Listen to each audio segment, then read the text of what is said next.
Você pode escolher entre o tédio e enfado de uma vida completamente sem graça ou as agruras e as tristezas de uma vida marcada por sentimentos que corroem até sangrar.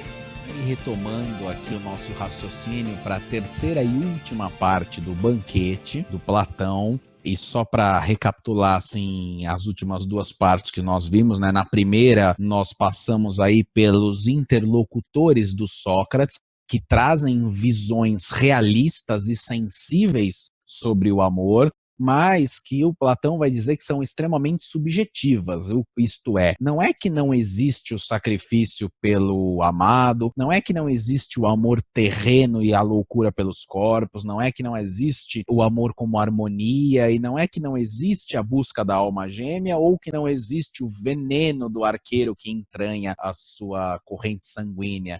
Não é que essas coisas não são reais, aí, pelo contrário, elas são muito reais, só que elas são subjetivas, e por serem subjetivas, elas são características não essenciais. Vamos lembrar lá do Fédon. Como a definição de alguma coisa se dá, a definição do que é essencial. Aquilo que é a essência é o que define as coisas. E o Platão vai dizer que a essência do amor é o desejo, é a busca do desejo, é a realização do desejo, que isso aí está em todo participante de amor. E é claro que aquilo que ele vai dizer que é o amor platônico, que é o que nós vamos desenhar aqui, que ele vai dar um caminho deste amor platônico, é este ideal, esta organização ideal das coisas que se dá pelo mundo das ideias, participa da forma, mas ela evidentemente não é a regra na realidade sensível. Mas lembrar, é importante que para o Platão a realidade sensível não é o desejável e nem muito menos o bem. Vamos pensar que, para o Platão, a realidade sensível é o que coordena as sombras dançando na parede, e não a verdade, o amor e a justiça. Então ele está em busca de um verdadeiro amor. Este verdadeiro amor, que também tem o particípio do desejo,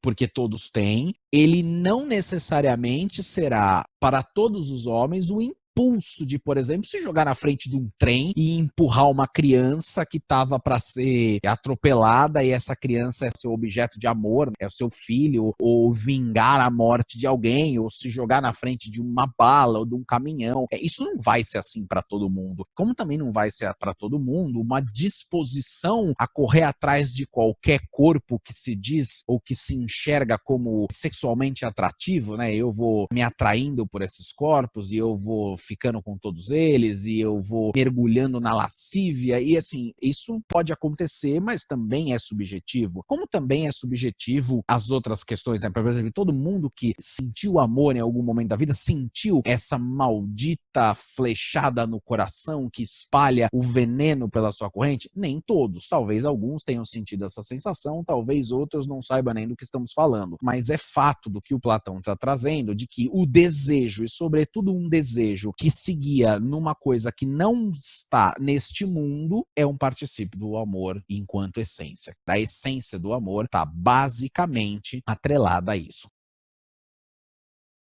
É claro que esse desejo ele pode se guiar por um caminho que vai passar pela busca da beleza, pela busca da sabedoria e pela busca do bem. Na esperança, claro, de prover nesta busca os frutos que ela pode trazer, que são a felicidade, o conhecimento e o prazer.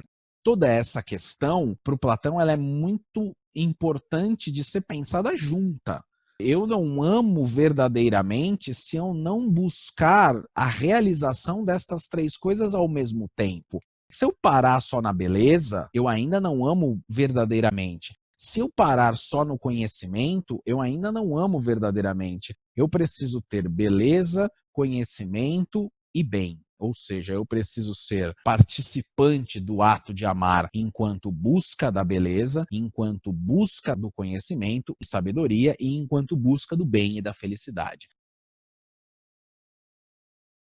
E nesse sentido, ele vai dizer que é um caminho de propensão desse Eros. Na procriação, os homens buscam a imortalidade do seu ser, como a gente colocou, né? É uma ideia que norteia qualquer conceito de aristocracia e de quanto a criar raízes no mundo. São ditadas por uma ordem de atributos, de estágio, cada vez mais divinos. Tenho que passar por estágios para imortalização do meu ser. E esses estágios são o caminho para o mundo das ideias, como já colocado. Eu preciso amar os corpos, tal como eu amo as almas, tal como eu amo as ideias. Assim, amar o corpo, a alma e as ideias é um particípio do caminho do Eros para chegar àquilo que o Platão vai colocar como o amor platônico propriamente dito, né? Veja, e aqui tem uma questão muito importante sobre a dinâmica desta coisa que ele está falando. Ele vai dizer que as pessoas, o vulgo, vão ter uma dificuldade muito grande de transcender a primeira etapa. O amor está alinhado aos corpos, porque os corpos são as expressões materiais do mundo sensível. É o meu corpo, a minha mesa, a minha Ferrari, é o meu computador, meu videogame, é o meu time de futebol, coisas que são materiais, elas estão alinhadas a uma ordem material das coisas. Eu não quero dizer, e eu não quero que se confunda com uma coisa que é imaterial, não tem matéria física. Eu dei o exemplo do time de futebol. E alguém vai dizer, mas time de futebol não é material. Para o Platão é, porque é sensível, é uma imagem, é real. Tudo que é sensível é real. Aquilo que não é sensível é ideal. E, portanto, é ideia. E ideia não está nesse mundo. Então, tudo que está nesse mundo é amado como o amor dos corpos. O amor da mente, o amor da alma é aquele amor que vai entrelaçar as ideias e vai intermediar o mundo das ideias e o mundo sensível. De alguma maneira, eu preciso pensar que os planos distintos de conservação têm princípios de formas de beleza distintos também.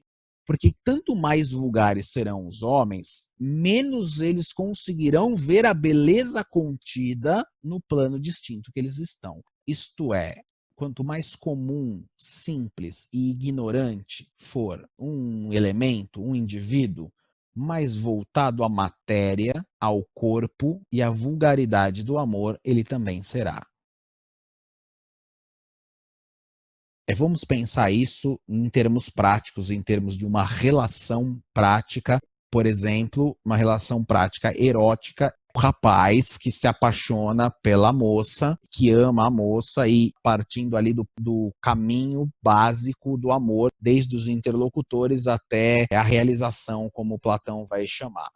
Então, assim, ele pode se sentir impelido numa divindade e, por isso, realizar sacrifícios? Pode, mas não é regra. Então, a gente vai desprezar isso. Ele pode se sentir atraído pela virtude ou atraído pelos corpos e separar o amor dele em dois pela moça? Pode, mas nós não vamos tomar isso como regra, e nós estamos lidando com a essência, né? Com um rapaz em essência, mas ele é particular, ele participa da essência de ser humano, mas ele tem uma vida particular, e esta vida particular dele faz com que ele tenha essas sensações. E quer dizer que ele pode se sentir, por exemplo, flechado pelo seteiro cruel do amor e sentir o seu corpo todo tremendo e o veneno do amor tomando a sua corrente sanguínea e deixando ele perturbado, de modo que ele veja a sua amada no reflexo da água, veja ela no espelho, mude qualquer coisa. Pode acontecer isso com ele. E ele pode estar atrás da alma gêmea, ele pode também estar atrás da alma gêmea, como ele pode não estar.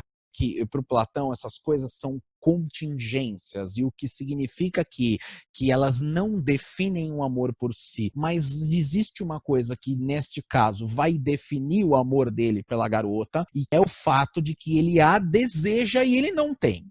E isso é fundamental para compreender de que ele ama porque há um impulso de desejo, e esse impulso de desejo, vamos entender que agora ele não vai ser classificado em nada ainda, não importa. E aí eu sei que isso é complicado de se pensar, porque normalmente a gente faz o reverso. Não, mas o fulano está atraído, não dá para saber ainda. Nesse momento a gente só tem uma única certeza, é a certeza do particípio do amor. Para dizer que ele é real é porque há um desejo para um objeto que está ausente. A razão pela qual esse desejo é movimentado é ignorante e não importa e simples para o Platão. Basta dizer que há um movimento que, por exemplo, nós vamos ver depois com a Ética Nicômaco e o Aristóteles, e que é importante sim saber o que movimenta as paixões, mas o Platão não vai achar que isso é importante. Basta dizer que há um movimento porque o sujeito sente a atração e isso cria a pulsão de vida que o vai fazer buscar o objeto amado. Ponto.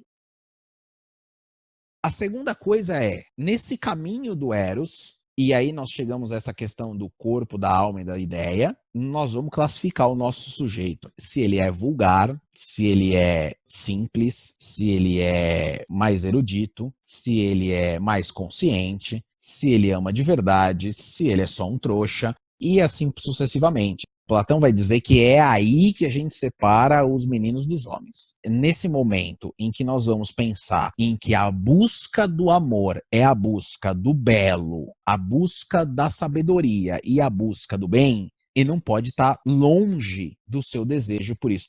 Então, o desejo pela moça é o desejo corpóreo, sim, e o Platão vai ser muito claro em dizer que a recusa pelo corpóreo é falsa, portanto, ele está falseando lá o Pausanias, dizendo que tem que separar, não pode se guiar pelo corpo. Não, ele vai dizer que pode sim. A questão é o seguinte, é que eu preciso perceber no corpo um traço de beleza inteligível que me faça subir de patamar. Não basta achar a moça bonita, não basta que o rapaz ache ela bela, não basta que ele classifique ela como bonita e outras categorias mais aí que vocês estão cansados de saber, né? Tipo, você não sabe dizer que o capital dela é esteticamente aprazível. Enfim, tem várias maneiras de dizer isso, se ela é linda, maravilhosa, não importa agora. A questão é, ele consegue transcender isso daí, ele consegue ascender para um momento do amor mental, quer dizer, ele consegue subir a alma, ele consegue perceber os traços inteligíveis da beleza, consegue perceber que há um sorriso participe desta questão de beleza, talvez ele consiga ver que a queda do cabelo, a maneira como ele é colocado, a cor, orne com o contorno de beleza, consegue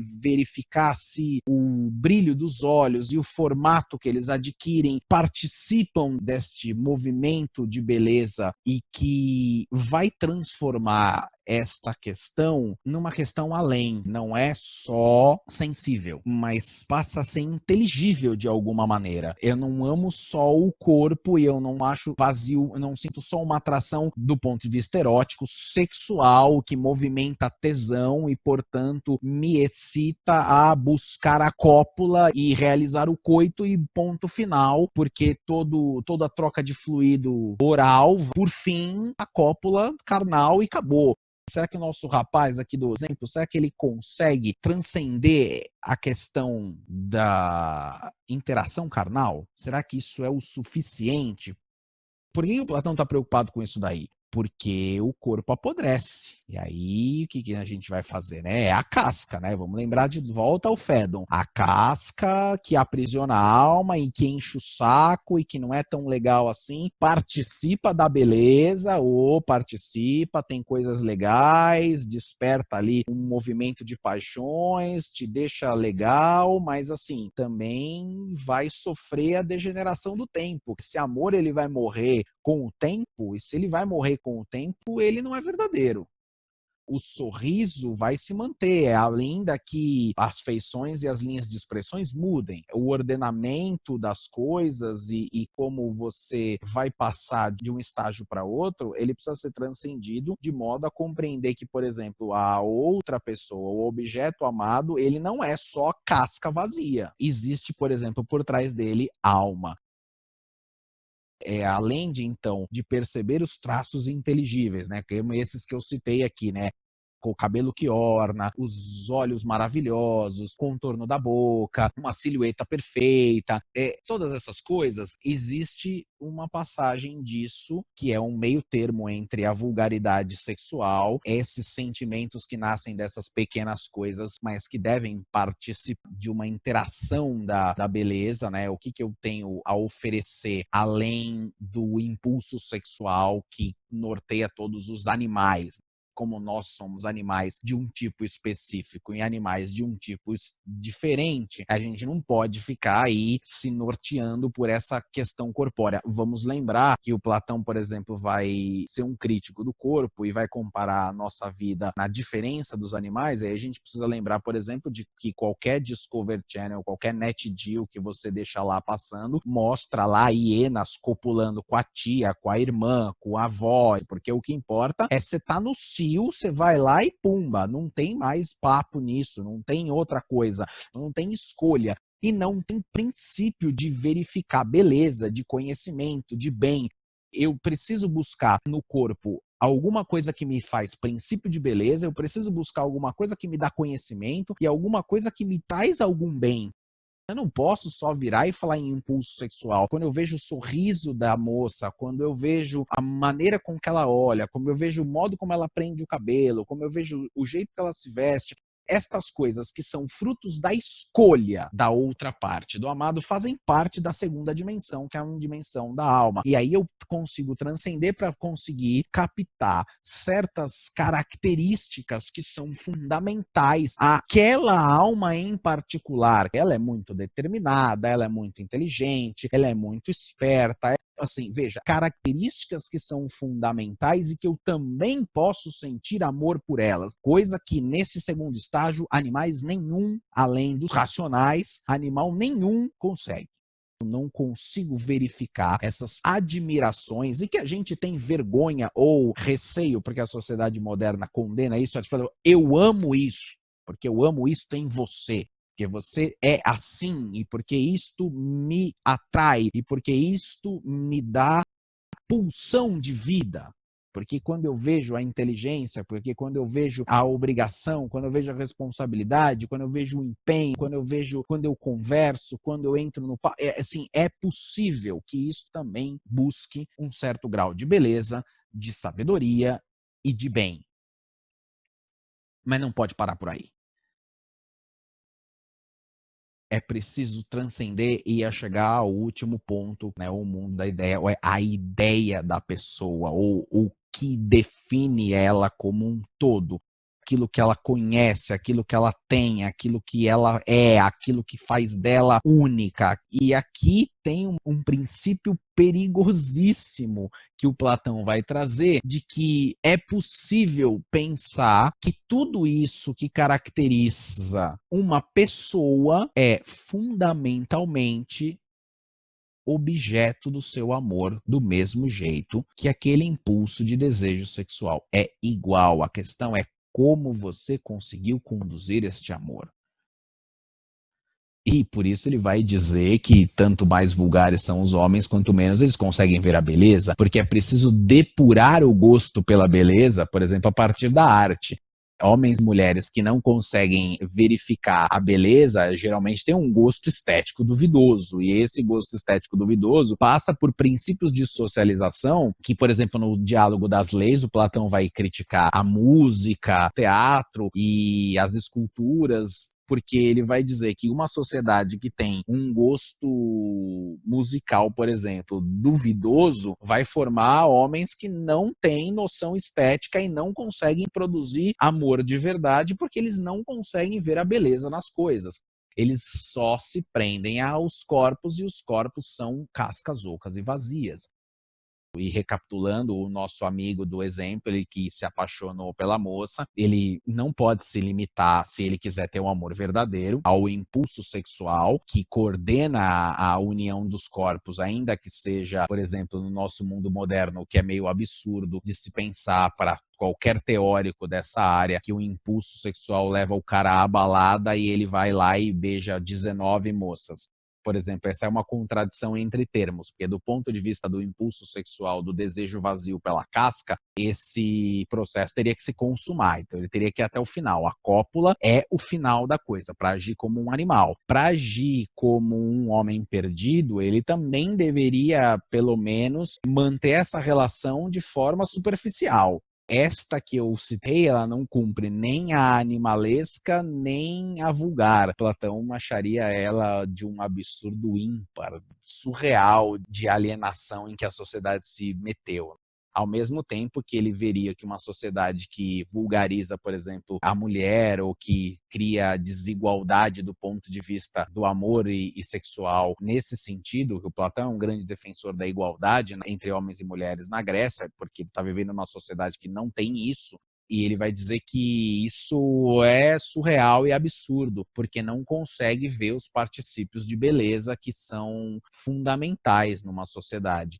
Como é que eu consigo vulgarizar e objetificar uma mulher nesse sentido? Porque eu não tenho o menor tinho estético, eu não tenho a menor vocação para a beleza, para a sabedoria e para o bem.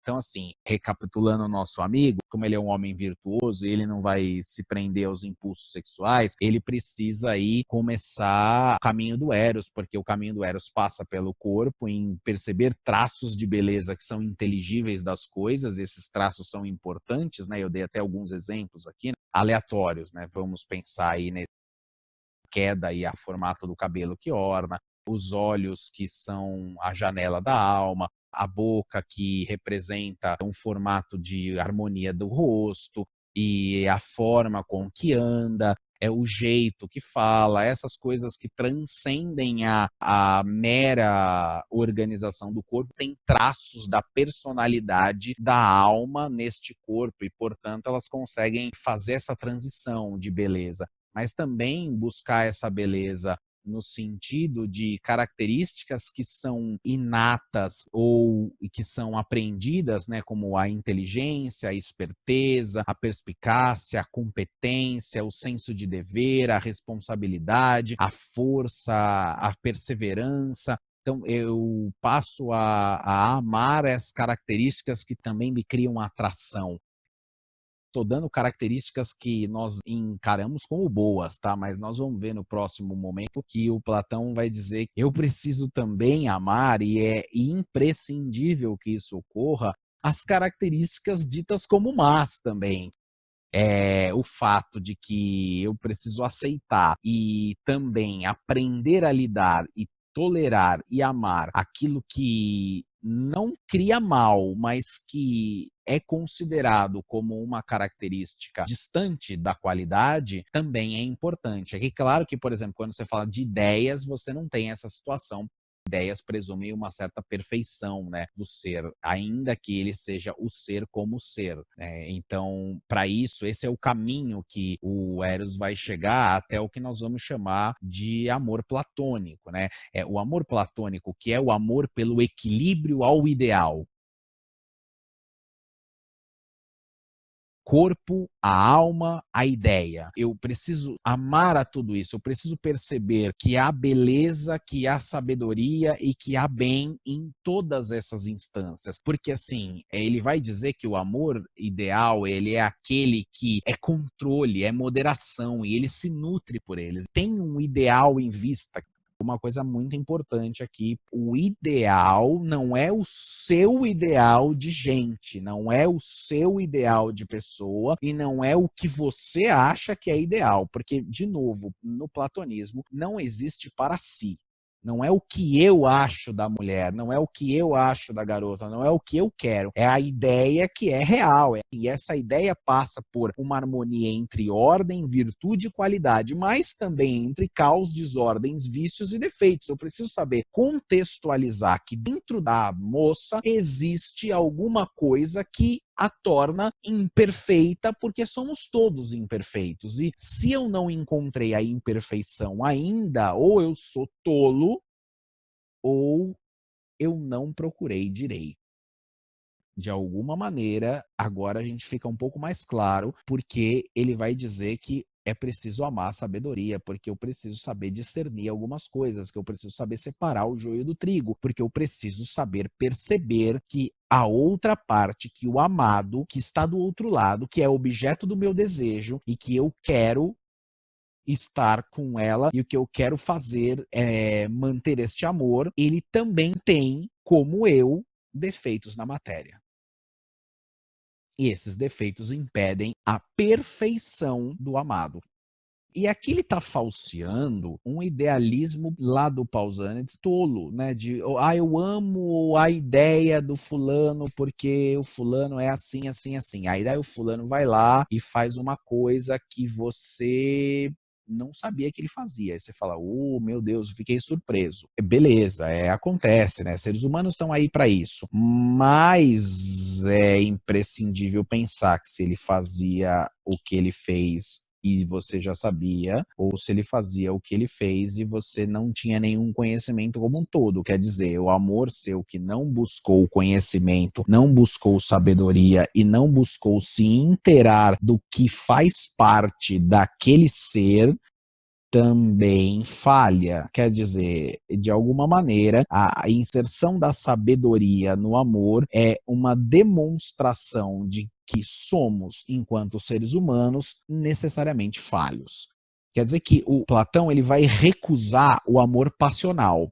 E uma coisa que está lá na República, por exemplo, quando ele vai dizer que este amor verdadeiro, né, o que nós estamos chamando aqui de amor platônico, ele vai chamar de amor verdadeiro, que é o amor pelo equilíbrio ao ideal. E o equilíbrio vem de ter coisas boas e ruins. E o equilíbrio vem de tentar entender que às vezes a balança sobe demais para um lado e aí eu tenho que equilibrar a balança desse lado aqui. E nunca vai ser 50-50. E não é assim que funciona. O mundo não é respeitado pelo ordenamento cósmico perfeito. E aqui ele está falseando o Aristófanes. Não tem alma gêmea que vai encaixar perfeitamente na sua vida, porque o caos, a desordem, os vícios e os defeitos precisam ser compensados pela sua parte. Isso daí é ação. Qualidades e virtudes, ordem e harmonia vem daquele princípio de ação que nós temos que ter, isto é, da virtude. Ali, virtude com letra minúscula, evidentemente, está falando de virtudes morais, mas a virtude, assim, é o areté, aquilo que faz com que você consiga botar ordem e harmonia e equilibrar as coisas, e que você não aprende, mas que você domina, é aquilo que vai contemporizar o caos, a desordem e os vícios do defeito do outro. É claro que isso não pode funcionar de um lado só. Por que não pode funcionar do lado só? Porque o outro lado tem que fazer a mesma coisa para que isso encaixe direito. Porque também não adianta você ter um lado que ama verdadeiramente e um lado que está preso no narcisismo clássico da idealização do outro a partir do espelho. E aqui o Platão vai pôr uma coisa muito fundamental de se pensar sobre esta questão. O que é o amor passional? O que é o amor narcísico? Senão a idealização no outro do que você quer. E do que você quer, o que você vai ter ou do que você pode ter. De alguma maneira, eu penso que os outros são formas que vão necessariamente cumprir aquilo que eu quero, o que não é possível no mundo real e nem desejável. O Platão vai dizer com todas as letras, é impossível pensar na forma como um controle. Eu não consigo controlar a forma dos outros, eu não consigo fazer com que essas pessoas fiquem exatamente como eu quero que elas fiquem e, portanto, eu vou me frustrar. E isso é uma coisa muito comum em relacionamentos eróticos. Fulano que trai essa frase clássica do Platão, é o amor verdadeiro ama com moderação, a harmonia, a ordem e a beleza. É difícil pensar em controle e equilíbrio nutrido, porque o amor passional ele está sempre organizado e pensado pela idealização e caracterização do outro num espelho, uma necessidade notória de agradar a si próprio e não o outro. Eu consigo também criar um outro fenômeno, além daquela vulgarização clássica do desejo, corrida a partir de corpos e de impulsos sexuais, né, de quase animalesco. Eu também consigo criar aí uma noção segunda, né, dos desejos vazios, né, de criar relacionamentos sempre vazios, porque eles nunca vão passar do que o corpo me dá, que eu não consigo chegar na alma nunca. E agora o Platão traz uma terceira coisa, é que eu posso idealizar o segundo estágio do jeito que eu quero. É possível fazer isso, não é desejável e é tolo, mas as pessoas fazem, que é o que ele vai chamar de amor passional, quer dizer, há um amor narcísico que eu espelho no outro as características que eu gostaria de ter em mim. E espero que ele retribua estas características de forma a fazer exatamente o que eu faria. E este ponto é muito importante, porque esse é o último entrave para o amor verdadeiro. É porque eu não consigo ver neste outro desordem, caos, vício, defeito. É porque eu não consigo ver isso nele, mas não é porque eu sou legal. Não é porque eu idealizei a pessoa. Não é porque eu criei um ideal de pessoa e eu vejo só as coisas boas e eu não consigo ver as coisas ruins dela. Não é por isso. É porque eu tenho necessidade de dizer isso, porque à medida que eu reconheceria que esta pessoa é caótica, desordenada, viciosa e defeituosa, e ela tem coisas que podem pôr em risco este amor, eu estou admitindo que eu também sou assim. E eu não posso fazer isso, porque Narciso ama tudo aquilo que é espelho. A lenda do Narciso é aquele homem que se apaixonou pelo seu reflexo na água, porque ele viu o ideal de beleza refletido no outro. Vejo refletido na outra pessoa aquilo que eu gostaria de ser, ou que eu sou, ou do que eu gosto de ser. Então eu vou buscar nas outras pessoas características e desejos que eu não tenho, e aí eu imputo nelas.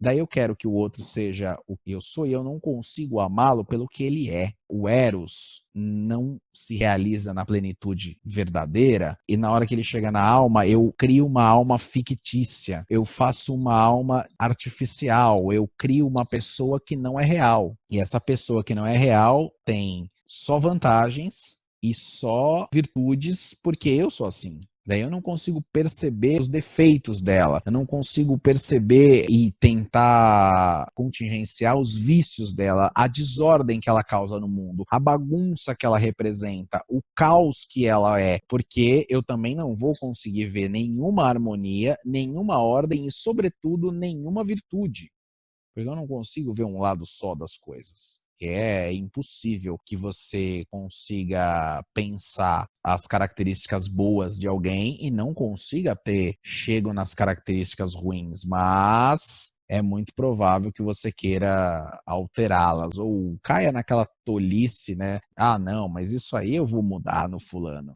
Platão daria risada dessa afirmação e falaria: vai com Deus, amigão. Se você não se estrepar rapidamente, não vai ser por falta de tempo.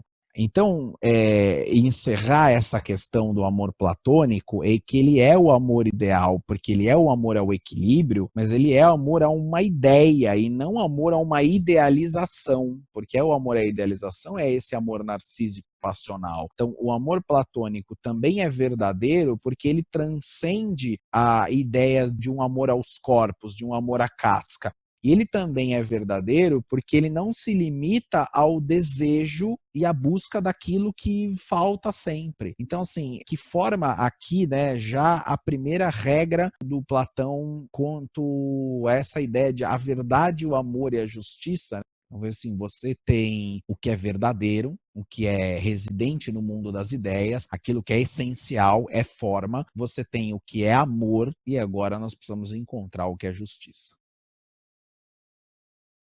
O banquete termina com a aparição do Alcebiades, né, já levemente embriagado, e que fecha o banquete com seu discurso de amor ao Sócrates. Ele vai dizer que o Sócrates é absolutamente indiferente ao mundo sensível e que ele encontra-se voltado tanto ao plano das ideias que é para ele tão fácil transcender a necessidade corpórea e as benéfices do corpo e dos impulsos, que ele também desperta nas outras pessoas essa possibilidade. Passo a amar Sócrates pelo que ele é e pela alma que ele tem, pelo que ele representa e pelas ideias que ele tem. Por isso que ele acaba o banquete com esse elogio do Alcebiades, né, sobre como Sócrates é um homem sábio, um homem belo e um homem feliz, benfeitor, porque ele é um homem que desperta este eros verdadeiro nas pessoas. E isto também é importante, como eu disse lá, que não podia acontecer de um lado só com o nosso rapaz, né? Não adianta ele ver todas aquelas características e ele conseguir o amor e ele chegar no amor. Infelizmente, existe uma equação que não fecha e que não é facilmente solúvel no mundo real, é que você pode fazer tudo isso, e essa é uma lição que o Platão vai deixar no banquete e também na República, se vocês se lembram da alegoria da caverna, que você pode fazer tudo isso, ser um perseguidor do amor, encontrar o amor verdadeiro, despertar o amor verdadeiro nos outros, e ainda assim isso não dá certo, porque o mundo não é o preto no branco simples, porque a sensibilidade do mundo real, ofuscada pela ignorância, pela vilania e, sobretudo, pelo sofisma. Que às vezes um discurso de gracejos e elogios pode ser mais benéfico e mais útil para chegar ao fim do que o amor verdadeiro, embora triste e trágica esta concepção do Platão, que é semelhante à que ele vai encontrar da verdade, né? Porque nós chegamos ao final do Fédon pensando que encontro da verdade definitiva é só com a morte, e o encontro do amor definitivo pode ser uma grande frustração, porque ele pode não ser correspondido na sua força, né? Na sua ideia, tal qual a busca da justiça pode ser vã quando os homens se entregam à ignorância. É por isso que na República nós vamos pensar um sistema social que impeça esse tipo de coisa, que impeça que homens como Sócrates e como Alcebiades, por exemplo, sejam vituperados por uma cidade. Importante pensar essa ideia e como ela vai representar no banquete, no Fédon, na República, no Górgias, no Alcebiades e em todos os diálogos do Platão. E o trinômio da verdade, do amor e da justiça, ele é infalível, mas ele é só infalível no mundo das ideias. No mundo real, você ainda está sujeito às contingências da vilania e da ignorância.